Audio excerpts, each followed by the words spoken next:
This is the Jamaica Information Service, the voice of Jamaica.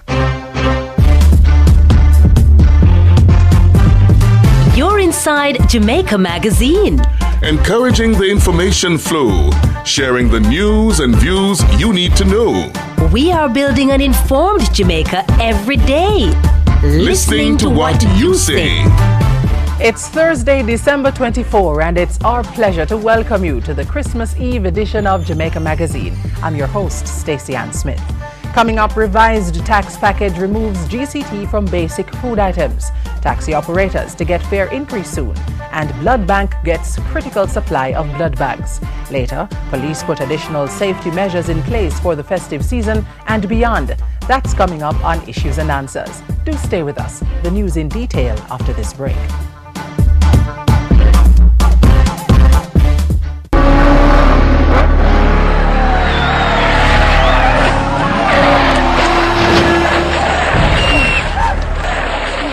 We need to face the fact that speed kills.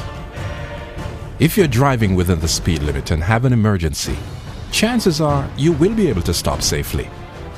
Even if there is a collision, the damage may not be serious. But here is what happens when you speed. With every additional 5 kilometers of speed, you double your chance of a crash. A pedestrian hit by a speeding car is twice as likely to be killed. Look at what speeding can cause. Spare yourself the pain and grief. Spare families the terrible loss. Plan ahead so you don't have to rush. Drive within the speed limit. Observe all road signs and traffic lights. Be very focused when you're driving. Do not allow anyone in the car to influence you. Don't accept a dare to engage in drag racing on the road. Speed kills. You may lose your life or cause the death of another. A message from the National Road Safety Council and the National Health Fund.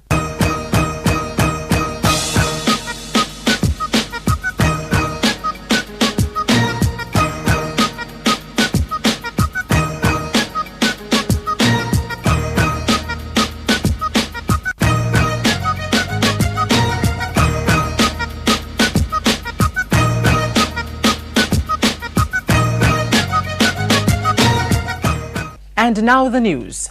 Prime Minister Bruce Golding says the revised tax package announced last night should minimize as much as possible the impact on poor and middle-income families. Several measures announced in Parliament last week by Finance Minister Audley Shaw have been reversed. On the recommendation of the minister, Cabinet has approved other avenues to find the $21.8 billion needed to support the budget. More in this report from Simone Wolfe. Basic food items, some agricultural supplies, certain devices used by the disabled, sports equipment and energy-saving devices such as solar water heaters will remain tax-free. This represents one of the most substantial changes to the tax package announced and debated in the House of Representatives a week ago. Prime Minister Bruce Golding says this is an indication of his administration's commitment to listen to the concerns of the people and at the same time ensure that government can provide the services it should. I want to commend the people of Jamaica because despite the strong opposition to the measures announced last Thursday, the country was not shut down. There has been no disruption, no violent demonstrations. This government does not have to await an eruption to recognize that it has to change course. We have listened and we have heard. We must respond. In response, the tax package that comes into effect on January 1 will look significantly different. The new package will retain the increased GCT from 16.5 to 17.5%. It will also still have an increased tax on fuel of 15% and a higher SCT rate on cigarettes. In addition, there is still to be a tax on domestic electricity bills, but the rate of that tax has been modified.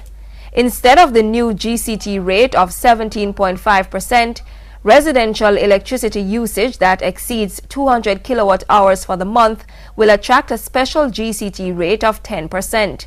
As previously mentioned, the government has also decided to reverse its earlier decision to apply GCT to certain basic food items. In addition to removing that tax, funeral expenses up to $100,000 as well as construction services will also continue to be GCT-free. To recoup the revenue that would be lost from those measures, some new taxes were announced by the Prime Minister last night. The 10% tax on electricity usage will also be applied to commercial and industrial customers. There is to be a fixed 10% GCT rate on tourism services. A 5% advanced GCT payment will be applied to all taxable imported goods, which importers can have deducted from their regular GCT payments provided they file their returns. Also, the income tax rate for persons earning more than $5 million annually will be temporarily increased. For those with an income of greater than $5 million, the new income tax rate is 27.5%. It increases further to 35% for those earning more than $10 million per year. In addition, motor vehicle licenses for luxury vehicles with an engine capacity of 3,000 cc and above will be increased by $4,000 per annum. 3. Additional tax rates ranging between 20% and 25% will be applied to certain luxury goods such as jewelry, television sets exceeding 32 inches, shotguns and shotgun cartridges, jet skis, and pleasure boats. These two measures will yield an additional $542 million. In total, the revised tax package will provide $21.812 million in revenue. The Prime Minister says this allows the government to meet the revenue requirements of the medium-term economic program it has submitted to the International Monetary Fund, the IMF. He told the nation last night that without the additional revenue, there will be no IMF program. For JIS News, I'm Simone Wolf.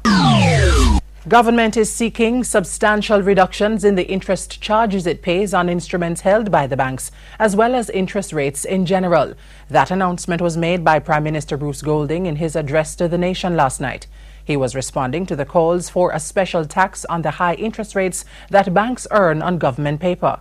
We are near completion of a plan that will see a substantial reduction of the interest charges that the government has to pay on the instruments that are held by the banks. To impose a tax on that interest at this time would jeopardize the success of that plan. What we are expecting to save on the interest payments that government has to make is way above what we would get from any special tax on them. We cannot afford to be penny wise and pound foolish. Prime Minister Golding says this year alone interest payments will amount to $175 billion. He says a significant reduction in interest rates will lead to reduced production costs that will make Jamaica more competitive and reduce prices to benefit consumers. This, he says, is necessary to support businesses and encourage new investments and job creation. Taxi operators have been assured of an increase to their fares soon. The assurance came from Prime Minister Bruce Golding last night. Taxi operators are due an increase in taxi fares based on the recommendation of the OUR, and the Minister of Transport and Works will shortly be announcing the new fares. Mr. Golding made the commitment in the context of an increase in the tax on petroleum. As of January 1 next year, tax on petrol will go up to 15%. Transport Minister Mike Henry had indicated this week that the recommendations of the Office of Utilities Regulation will be taken to Cabinet early in the new year. He says the increase to be applied must take into account both the difficulties faced by the taxi operators and the traveling public, who are already dealing with the harsh effects of the global economic recession.